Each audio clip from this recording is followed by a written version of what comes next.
예, 이 시간은 요즘 그 이단의 문제가 심각하죠. 신천지 같은 경우는 요즘 복음방에 가면 거의 50% 가까이가 청소년들이라고 합니다. 왜냐하면 대학생들만 해도 이제 지성적으로 사고를 하면서 이만희, 신천지, 이단 이거 위험하다 이런 인식을 하는데, 그러다 보니까 집중되는 대상이 청소년으로 바뀌었다라고 하고, 복음방에는 청소년들이 가장 많다고 하는데요. 이단 침투 저자이시고 또 다음 세대 목회 트렌드 저자이신 우리 천한필 목사님 나오실 때 큰 박수로 맞이하겠습니다.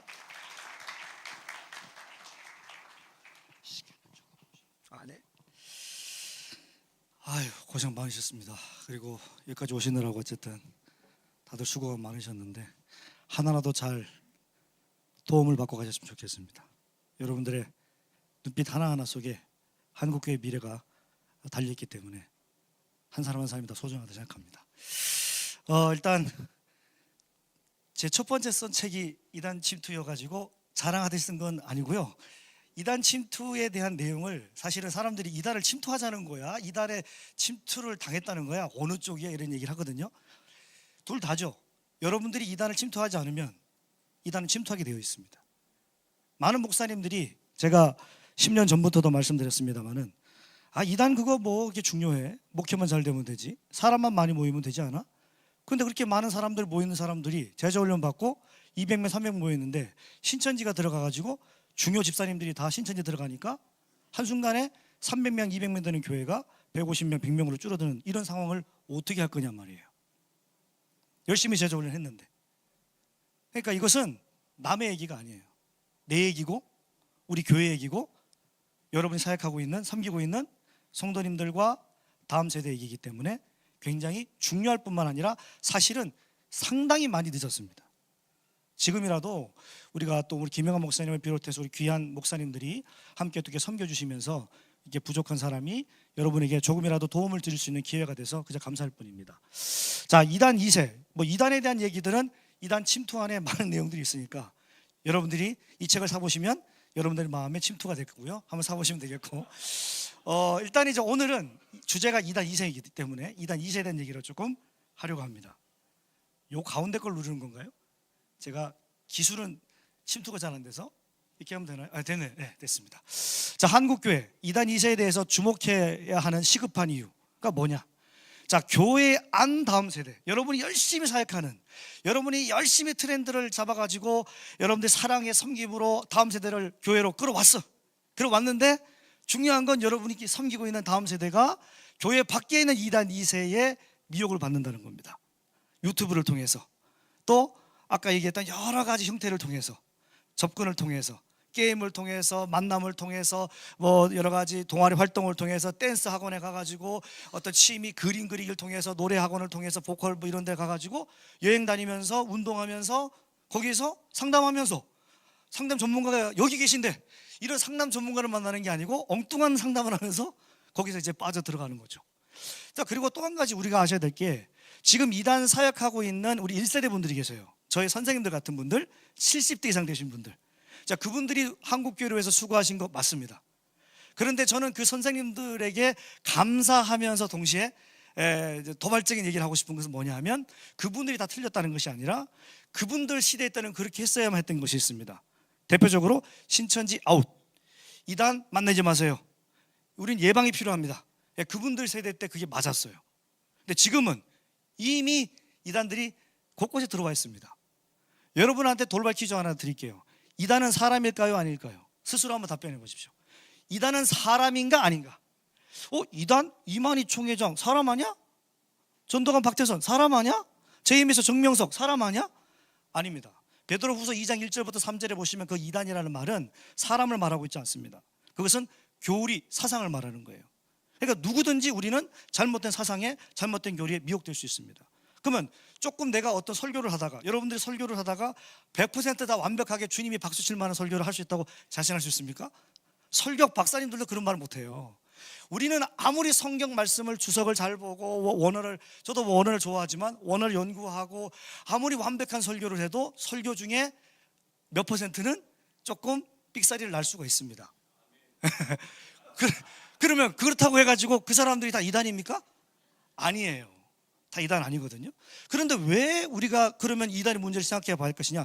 설교 중에 삑사리가 나는 부분들은 그거는 성경 본문을 좀 덜 본다든지 아니면 주석 참고하는 것들이 내가 좀 다른 책을 참고할 수 있죠. 선호하는 각자마다의 신학적인 또 약간의 그 컬러가 있기 때문에 선호하는 게 있을 수 있어요. 그런 책들을 또 참고해가지고 이 본문은 이렇게 해석하는 게 좋을 것 같아. 이 본문은 이렇게 해석하는 경우도 있네. 근데 나는 이런 해석이 좀 난 것 같아. 난 이렇게 설교를 해야 되겠어. 그럴 수 있죠. 이것은 이단적이라고 말하지 않습니다. 그러나 이단이라는 건 뭐냐면 지속적으로 의도를 가지고 성경 본문에서부터 멀어지게 하는 것, 결국에는 그리스도를 부정하게 하는 거거든요. 근데 이런 문제가 결국에는 사상과 교리로 나타나는데 이것이 결국에는 우리의 교회 안에 다음 세대에게까지 미친다는 것이죠. 그래서 여러분들이 아셔야 될 것은 우리 교회에 열심히 가르친 아이들이 정말 사랑으로 수고해서 우리 아이들을 다 품었는데 그 아이들이 만나고 다니는 아이들이 이단 2세일 수 있다는 겁니다.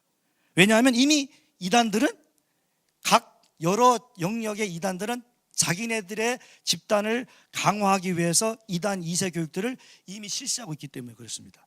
한국 정통교회보다 더 열심히 교리 공부를 시킵니다. 물론 잘못된 교리 공부이지만 이걸 아셔야 돼요. 이게 굉장히 시급한 문제다.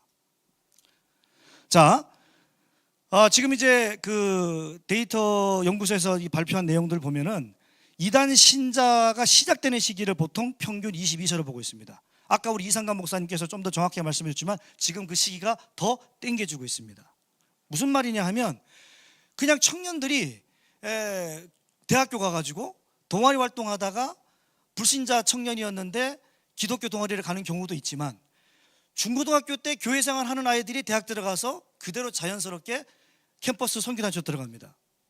근데 지금 캠퍼스 선교단체 가운데 여기 선교단체 계신 간사님도 계신지 모르겠지만 상당수 선교단체가 거의 쫄딱 망하고 있는 상태입니다. 겨우 뭐 이름만 대면 다 아는 그런 선교단체만 이제 거의 이제 메이저급으로 활동하고 있을 뿐이에요. 나머지 선교단체는 거의 지금 죽어나가고 있습니다. 그러면 그 틈을 타서 지금 이단들이 그 동아리에 들어와서 소위 말하면 동아리 연합회를 장악하죠. 신천지가 대표적으로 그런 케이스고. 자, 그런데 이런 사람들이 가장 관심 있는 것 중에 하나가 자기 이성 문제, 외모 문제, 그 다음에 진로 문제, 상담 문제 이렇게 하다 보니까 거기 아까 우리 말씀하신 것처럼 중독 문제, 내 인생 진로는 어떻게 할 것인가 이렇게 접근하는 가운데서 아이들에게 접근해서 그 아이들을 결국에는 새로운 방법이 있다. 너희들에게 정말로 위로해 줄 수 있는 방법이 있다. 너희들이 앞으로 미래를 도와줄 수 있는 방법이 있다. 그러니까 여기 와라. 여기 오면 여자친구도 만날 수 있고 남자친구도 만날 수 있고 그 다음에 어떤 새로운 또 공부도 할 수 있다. 놀기도 할 수 있다. 여행도 갈 수 있다. 운동도 할 수 있다. 노래도 할 수 있다. 춤도 배울 수 있다. 근데 알고 들어가 보니까 바로 이제 이단 사상을 배우게 되는 거죠. 근데 이러한 연령대가 지금 점점 낮아지고 있다는 것이 문제인 거예요. 그래서 이것을 우리가 가볍게 볼 일이 아니라는 거죠.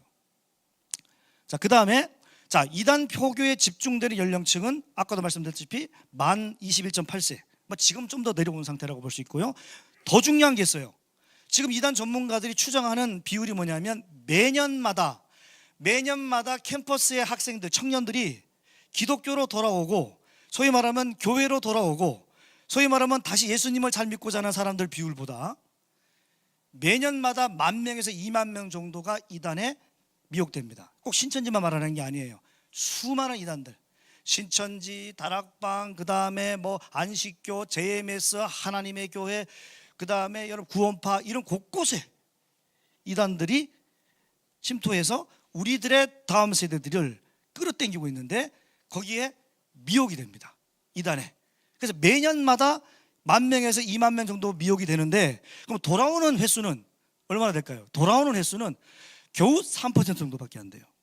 10,000명에서 20,000명이 이단에 미혹이 되지만 실제 나오는 회심이 돼서 정통교회로 다시 신앙생활하는 케이스는 3%도 이건 많다고 얘기할 정도입니다. 왜? 상담하는 사람이 없어요. 그러니까 일반 상담하시는 분들도 있지만 종교 중독을 상담하는 전문가들이 없어요. 물론 우리 1세대 선배님들이 계시긴 합니다. 근데 이분들에게까지 가기가 너무 힘들어. 왜? 몰빵돼 있어요, 다. 그러니까 그 다음을 계승을 못해요. 70대 어르신, 제가 아직 나이가 50대가 안 됐어요. 젊어 보이긴 하나요? 예. 근데 이게 지금 거의 20년 이상 터울나잖아요. 저 우리 선배 목사님들 1세대, 저 2세대예요. 이단 사역하는 전문가들 1.5세대 중간에 껴있고. 그런데 2세대 같은 저희 같은 전문가들이 없습니다. 신학교에서 일단 가르치지 않고, 신학교에서 별로 관심을 두지 않고, 교회에서도 별로 관심을 두지 않아요. 교회는 놀랍게도 제가 파악해 보니까 좀 규모가 있는 교회들은 전도 특공대 같은 게 있습니다. TF팀이 있는 거예요, 나름. 그런데 이단 전담 TF팀이 없어요. 제가 이렇게 강의를 가거나 얘기해 보면 뭐 청년들 뭐 찬양팀은 있어. 그 다음에 뭐 아이들 뭐 전도팀 있고, 뭐 그 다음에 뭐 식당 봉사팀도 있고, 뭐 성가대도 있고 다 있어. 전도 훈련 뭐 담당자 다 있어. 밖에 나가서 커피 전도 뭐 다 있어. 그런데 이단이 왔을 때 담당할 수 있는 담당자 있나요? 1000명 되는 교회에 없어. 500명, 300명 되는 교회에 담당자 있나요? 없어. 왜? 목사님들부터 관심이 없으니까. 뭐 우리 교회에 그 한두 명 이단 빠지면 뭐 어때? 다른 사람들 채우면 되지. 영혼에 대한 사랑하는 마음이 정말 있다면, 여러분 지금 무한공항 사고로 인해서 우리가 마음이 침울하죠. 아까 우리 서상무 목사님 말씀한 것처럼 우울감이 있죠. 그런데 이단에 빠진 사람들의 그 고통을 여러분들이 아시면 우울감 정도가 아니라 슬픔을 금하지 못합니다. 슬픔을 금하지 못해요. 그들의 그 고통을 알면. 그런데 돌아오는 사람은 정작 거의 없어요. 열심히 우리가 전도하자. 그런데 있는 사람 뺏기고 있는데, 지금 우리의 다음 세대들을 지켜내야 되는데, 우리가 교회로 다음 세대들을 끌어와야 되는데, 모아야 되는데, 이들을 섬겨야 되는데, 나가는 사람이 계속 많아지는데, 근데 돌아오는 사람이 없다는 거예요. 이게 지금 심각한 문제입니다. 자, 그 다음에 이단 2세에 대한 체계적인 교리 세뇌 교육이 아까 말씀드린 것처럼 이단들은 굉장히 진행하고 있다. 대표적인 이단이 있어요. 한국 교회 안에, 한국 사회 안에 굉장히 전통적으로 자리 잡은 대표적인 이단이 어느 이단이냐? 안식교입니다. 안식교는 120년 가까이 역사를 자랑합니다. 한국 사회에서 말하는 거예요. 미국 말고 한국 사회에서. 이게 안식교 사이트입니다. 기본 교리 28 해가지고 기본 교리를 다 애니메이션으로 만들었어요. 그러면 한국 교회가 돈이 없습니까? 재능이 없습니까? 관심이 없습니까? 열정이 없습니까? 그래서 제가 사실은 여러분을 굉장히 존경하면서 여러분을 굉장히 제가 위로하고 싶고 여러분을 굉장히 응원하고 싶은데, 동시에 그런 말 있죠. 원래 공부 잘하는 모범생이 공부 못하는 학생들 대신해서 선생님한테 혼나는 경우 있죠. 여러분들이 사실 잘못한 거라고 보지 않지만, 저는 한국교회 전체의 대표성 차원에서 여러분한테 한마디 하자면, 사실은 목회자들이 회개해야 됩니다. 목회자들이. 왜냐? 교리교육을 우습게 봐요. 그저 이렇게 단답형 교육 있죠. 그런 교리 교육으로는, 이따가도 나오겠지만, 그런 교리 교육으로는 택도 안 됩니다. 근데 이단들은 자기네 교리가 최고라고 생각해요. 물론 자기네들끼리도 서로 교리가 다르지만, 그러나 우리 한국 교회는 전통적인 교리의 가장 보편적인 것 중에 하나가 뭡니까? 뭐 사도신경, 그 다음에 뭐 여러 가지 신앙 문답이 다 있잖아요. 그러면 그런 것들을 통해서 얼마든지 가르칠 수 있음에도 불구하고 전혀 체계적인 교육이 안 돼 있어요. 그런데 안식교만 해도, 역사를 자랑하는 이단 안식교만 해도 엄청나게 체계적으로 하고 있어요. 이게 안식교만 그러는 게 아니에요. 신천지, 하나님의 교회, 구원파, 그 다음에 여호와의 증인, 각자 통일교. 여러분, 통일교 없어진 게 아닙니다. 여전히 통일교는 존재합니다. 각각 다 나름대로의 교리 교육을 개정하고 있다는 게 문제입니다. 그것도 찬양으로. 여러분, 전능신교 하나님의 교회, 제가 이 책에, 목회 트렌드 책에도 이 책에 썼지만, 원래 영상이 있어요. 그 영상을 보면은 이게 찬양인지 일반 우리 기독교 찬양인지 아닌지 헷갈려요. 제가 김영환 목사님하고 몇 분한테도 들려줬는데 멜로디가 아마 너무 아름다웠을걸요. 그냥 들으면 아까 우리 나나 시스터즈 분들이 여기서 찬양했던 그 아름다운 멜로디하고 별로 차이가 없습니다. 요 두 분이 다 나자로 끝나가지고 나나 시스터즈로, 다 이름이 나자로 끝나거든요. 그런데 예나 하나 이렇게. 근데 이 나나 시스터즈 분들이 막 불렀던 그 감미로운 그런 찬양이나, 전능신교 하나님의 교회에서 하고 있는 그 전능신교에서 부르는 그 뭐 찬양이나 별 차이가 없어 보이는데, 하나님의 교회에서 만든 그 어린이 위한 찬양 영상 율동이나, 우리 기존의 교단에서 뭐 총회 공과 교육으로 하는 뭐 이게 찬양이나 별 차이가 없어 보이는데 너무 비슷해 보여요. 체계적으로 세뇌시키기 위해서 준비하고 있다는 겁니다. 이게 지금 문제예요. 이들이 결국에 어떻게 되겠어요? 이들을 결국에는 뭐 하려고 그래요? 잘 포동포동하게 살찌워서 뭐 하려고 그러는 거죠? 인권 유린하려고 그러는 거죠. 가혹한 인권 유린. 가혹하니까 북한의 뭐 아우지탕강 못지않다고 보시면 됩니다. 못 나와서 그런 거지 나오면은 장난 아니에요. 크게 이거 말고도 많은데 대표적으로 시간이 없으니까 대표적으로 첫 번째 노동력 착취, 두 번째 성적 유린, 세 번째 학업 기회 박탈. 이단 상담을 하면 이 세 가지 중에 안 걸리는 사람이 없습니다. 여성들은 뭐 여기서 뭐 제가 다 말할 것도 없고 그 부모님들 그 가족들은 피눈물이 납니다. 그 다음에 노동력, 돈이 없어. 일단 이단에 빠졌다가 최소한 5년 이상 나왔다. 근데 그냥 설렁설렁이 아니라 이단에 열심히 했다. 그러면 기본적으로 어떻게 됐을까요? 거지 깡통 빈털터리가 되어 있다고 보시면 됩니다. 우리 김영하 목사님하고 같이 사역하는 우리 내가 여기서 공개적으로 얘기하면 안 되니까 그분도 거의 빈털터리가 돼서 나올 뿐만 아니라 집도 없고 빚쟁이가 돼서 나오는 거죠. 대출을 받으니까 그렇게 되는 거예요. 그 다음에 공부 못하죠.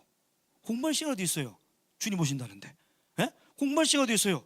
너 열심히 안 하면 구원 못 받는다 그러는데 너무너무 무서운 거죠. 아까 왜곡된 하나님으로 끊임없이 가스라이팅 하는 겁니다.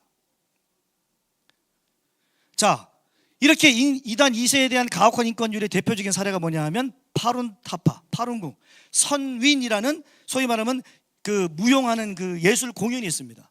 이것 때문에 우리 선생님도 여기 공연하는 앞에 가가지고 이거 예매하지 마세요 외쳤단 말이에요. 예매하면 안 됩니다. 이거 몇십만 원짜리예요. 이거 한번 공연 받으려면 이게 2, 3만 원짜리고 뭐 현장으로 가면은 뭐 더 줘야 되고 뭐 그런다는데 이거 엄청 비싼 거예요. 근데 이거 연예인들이 광고해 줬습니다.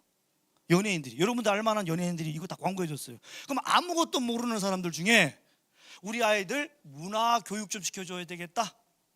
국립극장 가서 3, 40만 원 내고 열심히 듣고 이쪽 사상을 파룬궁 사상을 이홍지라는 사람을 더 좋아하게 되는 무언의 압박을 받게 되는 거죠.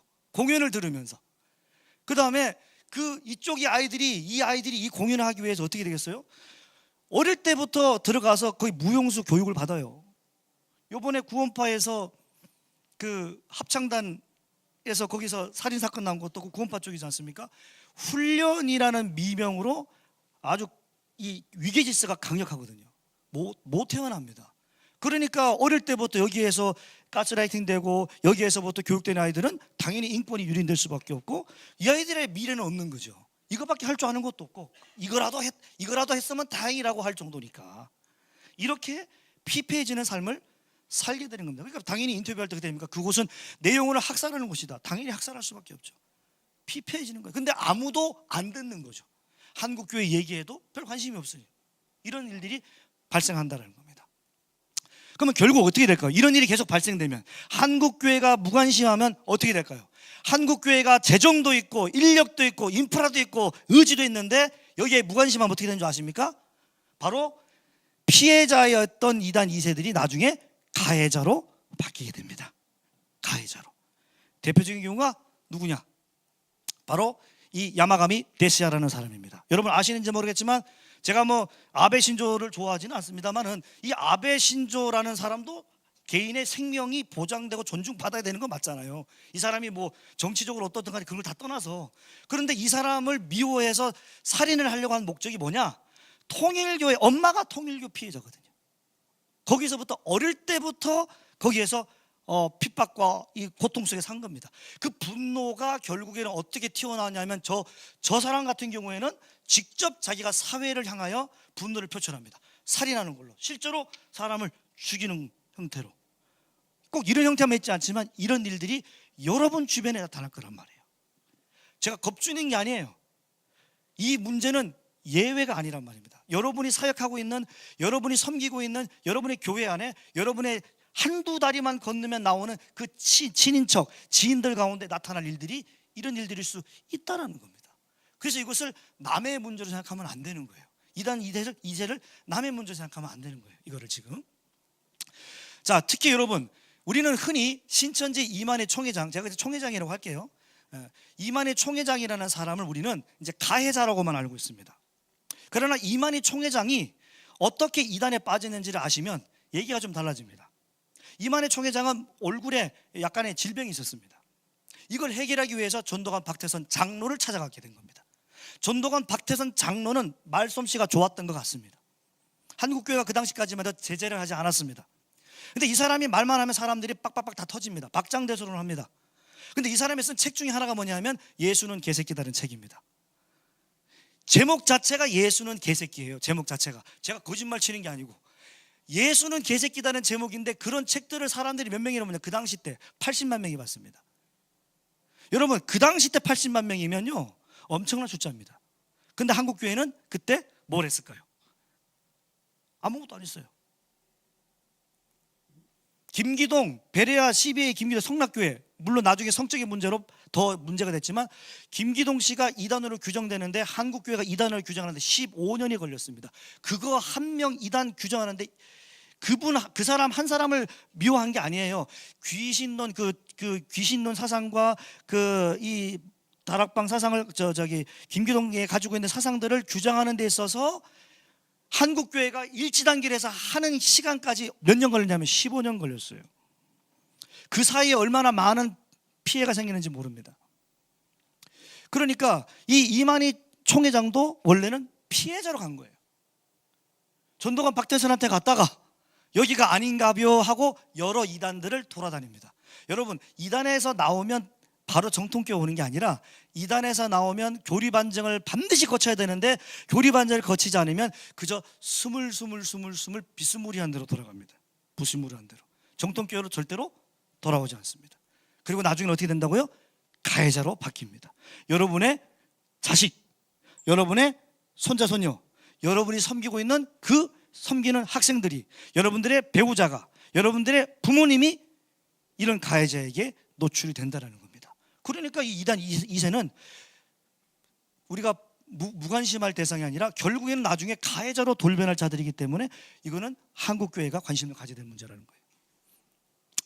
자, 그럼 어떻게 해야 되느냐? 제가 책에서는 두 가지를 얘기했습니다. 반복적인 올바른 복음 계승해야 돼요.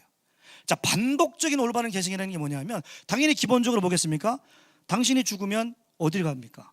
천국에 대한 확신이 있습니까? 구원이 뭡니까? 죄가 뭡니까? 예수님은 어떤 분이죠? 이런 얘기를 해주는 거죠. 제가 돌발 퀴즈 하나 또 낼게요. 예수님이 하나님처럼이신 것과 예수님이 하나님과 같은 것과 차이점이 뭘까요? 스스로 한번 생각해 보세요. 제가 이거 신학 강사하고 토론하면서 얘기했던 겁니다. 예수님이 하나님처럼 하나님이신 것처럼인 것과 예수님이 하나님인 것과 어떤 차이가 있는가? 똑같다 생각하면은 여러분들이 미혹될 수 있는 거예요. 다른 거예요. 신천지를 비롯한 이단들 가운데는 삼일체 개념이 거의 없습니다. 삼일체에 대한 신론 개념이 거의 없어요. 잘 몰라요. 그리고 더 중요한 거는 구원에 대해서 잘 몰라요. 죄가 뭔지를 몰라요. 구원을 어떻게 받는지를 몰라요. 그러니까 미혹이 되는 거예요. 근데 아이들은 말할 거 없죠. 아이들은 더 심하죠. 그러니까 어떻게 돼요? 얘들 뭐 이제 입교식도 했고, 그 다음에 뭐 얘는 유아 세례 받은 애고, 뭐 다음에 뭐 집훈자도 맡았고 했으니까 이 아이는 그냥 뭐 이제 대충 하면 되겠지. 이 아이는 뭐 집사님 아들인데 뭐 장로님 딸인데 뭐 대충 신앙생활 잘하겠지. 아니에요. 절대로 그렇지 않습니다. 심지어 목사님의 자식도, 아니 제가 신천지 상담한 분 중에는 65세 되는 분, 35년 동안 목사로 사셨던 분이 계십니다. 그분이 65세예요. 65세 되는 분이 신천지에 빠졌어요. 65세. 예? 그분도 신천지에 빠졌어요. 저한테 막 자기의 목회 경력을 막 2시간 동안 얘기해요. 전 2시간, 저는 원래 제일 잘 듣는 사람이에요. 제가 말만 많이 한 사람은 아닙니다. 오해하지 마세요. 제가 듣는 걸 참 잘해요. 안 믿는 분위기인데 제가 정말 듣는 걸 참 잘해요. 2시간 넘는 시간 동안 계속 얘기하는 제가 다 듣습니다. 그리고 저는 몇 마디 안 합니다. 왜냐하면 이단 상담은 말을 많이 하는, 물론 기본 상담도 마찬가지지만 이단 상담에서 제일 중요한 건 어떤 질문을 하느냐거든요. 요거는 정말 중요한 팁인데 나중에 기회 되면 또 한번 일단 넘어갈게요. 반복적인 복음 계승을 계속하셔야 되고, 두 번째, 건강한 신앙 공동체를 제시해 줘야 돼요. 그러니까 우리 교회가 사람이 많이 모이니까 건강하다 이런 개념이 아니라 여러분들이 섬기고 있는 교회가 10명이 모이든 또 3명이 모이든 100명이 모이든 1000명이 모이든, 아까 우리 박호선 목사님도 얘기했잖아요. 지금은 많이 모이는 게 중요한 것이 아니고 소그룹으로 어떻게 연결이 네트워크가 되느냐. 이 아이들도 마찬가지입니다. 아이들이 이렇게 많은 곳에 아이들이 왔다고 그래가지고 그 아이들이 여기는 사람이 많네, 이제부터 내 마음을 열어야지, 그렇게 하지 않죠. 누군가가 나를 아는 척 해주는 한 사람이 중요하지 않습니까? 여러분 여기까지 올 때 어떤 분은 혼자 올 수 있어요. 어떤 분은 2-3명 올 수 있어요. 근데 어른조차도, 사람이 많이 모이는 곳에 어른들조차도 혼자 오면 어떨까요? 느낌이 이게 좀 뻘쭘하잖아요. 밥 먹으러 갔다, 아까 이제 이상강 목사님 얘기하시는 밥 먹으러 가야 되는데, 밥 먹으러 가는데 나는 혼자 왔어. 여기에 예를 들어서 아는 사람이 없어. 그럼 어때요? 뻘쭘하지. 에이, 무슨 밥이야, 그냥 집에 가지 뭐. 근데 누군가가 아유 같이 식사하러 가시죠. 어때요 느낌이? 그럼 같이 갈까요? 여기 앉아서 같이 식사하시죠. 다르죠. 건강한 공동체라는 것은 뭐 어려운 게 아닙니다. 보편적인 예절을, 보편적인 공감을 해주는 거죠. 그런 내용은 이미 중독 전문가분들이 얘기해 주셨기 때문에 그걸 참고하시면 됩니다. 어려운 게 아닙니다. 자, 그래서 요거를 조금 더 제가 실전적인 예를 5가지, 요걸로 끝날 건데요. 자, 교회 안 다음 세대와 교회 밖 이단 2세 회심을 위한 겁니다. 이단 2세를 그냥 단순하게 불쌍하게 얘기하는 게 아니고요. 이단 2세 회심할 수 있을까요? 회심할 수 있습니다. 이단 상담하면 회심할 수 있을까요? 제가 단언하건대 이단 상담하게 되면 회심됩니다. 다만 이단 상담하기 전에 그 프로세스가 필요하거든요. 그것을 우리가 함께하는 우리 김남원 목사님 계신데, 그분은 경험하셨어요. 어떻게 하면 이단 상담으로 성공시킬 수 있을지. 그거는 의지, 가족의 의지, 교회의 의지에 달려있어요. 데려고만 오면, 또 옆에 세팅만 해놓으면 반드시 회심됩니다. 정말로요? 정말입니다. 이건 제가 거의 구라치지 않는 거고요. 이단 2세는 더 쉬워요. 이단 2세 회심은 더 쉽다고요. 어른들 회심하는 것보다 더 쉬워요. 그런데 더 쉬운 거를 지금 안 하고 있다. 한국교회가 한 달러트 받은 자처럼 가지고만 있는 것밖에 안 되는 것이죠. 그래서 회심을 해야 되는데 크게 5가지가 있다. 첫 번째 뭐다? 너 혼자 노, 우리가 같이야. 아까 말씀드린 그거예요. 혼자 두시게 하면 안 돼요. 아이들 여기 우리 교회 중고등부 예배에 100명이 모였네. 와, 사역자들 그걸로 기뻐할 수 있어요. 그런데 사역자분들이 놓치면 안 되는 게, 그 100명이 모이든 200명이든 하나하나로 봐야 돼요. 하나하나로 보시지 않고 묶음으로 보기 시작하면 그때부터 여기서 문제가 발생합니다. 아이들은 혼자 두면 안 됩니다. 그리고 모든 사역자들은 그 아이들 10명이 모이든 100명이 모이든 한 사람 한 사람을 다 네트워킹을 해야 돼요. 다 연결해서 연락해야 돼요. 다 아는 척 해줘야 돼요. 이게 힘들죠, 당연히. 이걸 해줘야 됩니다. 2번째, 함께 나누는 신앙 고백이 굉장히 중요하죠. 그 아이가 혼자서 신앙생활 하는 게 목적이 아니잖아요. 설교를 들었어요. 중고등부 예배 왔어요. 어디 청소년 집회 왔어요. 그래, 끝나고 보내는 게 아니라, 너는 이번 집회 때 뭘 들었니? 아까 우리 서상 목사님께서 밥은 먹었니? 잠은 잘 자나? 죽고 싶은 생각은 없어? 이것처럼 어떻게 설교는 지루하지 않았어? 설교 너무 길지 않았어? 힘들었어? 뭐가 그렇게 지루웠어? 설교 중에 기분 나빴던 표현이 있어? 혹시 목사님이 아까 욕했니? 기분 나쁜 표현이 뭐였어? 이런 걸 얘기해 주는 게 오늘 설교를 들었던 거에 대해서, 또 하나님에 대해서 함께 신앙 고백을 나누게 하는 거예요. 혼자서 골방으로 들어가게 하지 말아야 된다는 거죠. 3번째, 요거는 사실은 이단 2세도 해당되지만 기존의 우리 장년 성도들에게도 필요한 부분입니다. 제가 해보니까 됩니다. 설교 한 줄 요약하는 거. 그러니까 우리 성도님들이 이렇게 있을 거 아니에요? 성도님들이 목사님의 설교를 잘 이해하고 있는지, 이것에 대해서 무슨 어떤 이단 단체처럼 무슨 이렇게 다 모여가지고 소감문 막 쓰고 그러라는 게 아니라, 한 단어 아니면 한 문장으로 오늘 설교 들은 거에 대하여 각자 정리한 것들을 서로 우리 단톡방에 올려놓는 거예요. 같이 공유하게 하는 거죠. 그러니까 큐티가 나쁘다는 개념이 아니라, 제가 항상 그 오해를 많이 하는데, 제가 큐티를 언급할 때 큐티를 제가 공격하는 줄 아는데 그게 아니고 큐티의 위험성을 얘기하는 거예요. 큐티를 할 때 가장 이 메리트가 흔히 뭐라고 그러죠? 개인 묵상이라고 그러죠. 큐티를 하고 나서 혼자 묵상해요. 근데 정말 중요한 건 뭐냐면, 혼자 묵상한 걸로 끝나면 안 된단 말입니다. 이 사람이 어떻게 성경을 묵상했는지를 목회자가 알아야 되는 거예요. 이게 되지 않으면 혼자서 적용하고 혼자서 강화돼서 사람들에게 그렇게 설파하고 다니게 된단 말이에요. 그러니까 큐티가 나쁜 것은 아니지만, 큐티를 한 그 사람들을 혼자 두게 하지 말고 반드시 피드백을 받아내야 돼요. 어떻게 오늘 본문을 이해하고 있었는지, 설교를 어떻게 이해했는지, 성경 큐티를 하면서 자기는 어떻게 적용했는지. 그런데 잘못된 적용을 할 때가 있거든요. 목사는 A를 설교했는데 성도는 C로 적용할 때가 있거든요. 그걸 체크해 주셔야 돼요. 교정해 줘야 되는 거죠. 이게 귀찮으면 안 된단 말입니다. 마지막 네 번째, 이거는 이제 당연히 그 교제 소그룹 교제로 목회 트렌드 보셔도 되고, 소그룹 교제로 이단 침투 보셔도 큰 도움이 되지 않겠나. 그런 다른 책들도 보셔도 됩니다. 자, 마지막으로 1대1 신앙 문답이 지속돼야 됩니다. 리차드 백스터라는 사람이 있어요. 그 다음에 리차드 백스터 맞죠? 예, 이 사람이 백스터가 2,000명 이상, 그러니까 800가정을 신방하고 다녔답니다. 자기가 최대 신방한 대상자가 800가정이에요. 800가정. 참 목자상의 책에 보면 나와요. 제가 한 말이 아니에요. 800가정을 신방했다는 말은 무슨 말이냐면 2,000명 정도는 목회를 했다는 거예요, 이분은. 그런데 이때 이분이 했던 게 뭐냐면, 신방 다니면서 했던 가장 중요한 건 뭐냐면 1대1 신앙문답. 자, 가족 상담하러 가요? 가족 신방하러 가요? 가족 딱 신방하러 가면 그 사람들 다 못 안고 그냥 어떻게 지냈어요? 뭐 이렇게 이게 아니라, 가족이 4명이면 한 사람을 다 1대1로 질문하는 겁니다. 그리고 나머지 가족은 그걸 지켜보게 하는 거예요. 백스터가 그걸 했어요. 근데 한 게 뭐냐면 굉장히 단순합니다. 오늘 죽어도 천국 갈 자신이 있으십니까? 확신이 있으십니까? 예수님이 누구라고 생각하십니까? 죄가 무엇이죠? 재림이 무엇이죠? 아주 기본적인 것들을 물어봤는데 가족들과 같이 물어보는 거죠. 그것을 통해 가지고 아이들이 계속적으로 자기가 모르는 것들을 인지하게 되니까 목사님들이 교정해 줄 수가 있는 거죠. 이런 과정을 통해서 우리 아이들, 다음 세대 아이들은 당연히 탄탄해질 뿐만 아니라 2단 2세를 회심할 수 있는 우리가 준비를 할 수 있다. 자, 이제 마지막입니다. 다음 세대는 이용의 대상이 아닙니다. 여러분들의 사역의 유명세를 위해서 다음 세대 사역하는 게 아닙니다. 다음 세대 사역을 잘한 다음에 그 다음 스텝이 담임 목사, 이 개념이 가르면 안 됩니다. 담임 목사도 교회 학교 사역을 할 수 있는 거죠. 담임 목사도 주일학교 할 수 있는 거죠. 저는 그렇게 하고 있습니다. 교회 학교는 승진하기 위한 스텝이 아니에요. 다음 세대는 이용의 대상이 아닙니다. 다음 세대는 교회가 사랑과 인내로 감당해야 될 책임의 대상이라고 저는 말씀드리고 싶습니다. 이상입니다.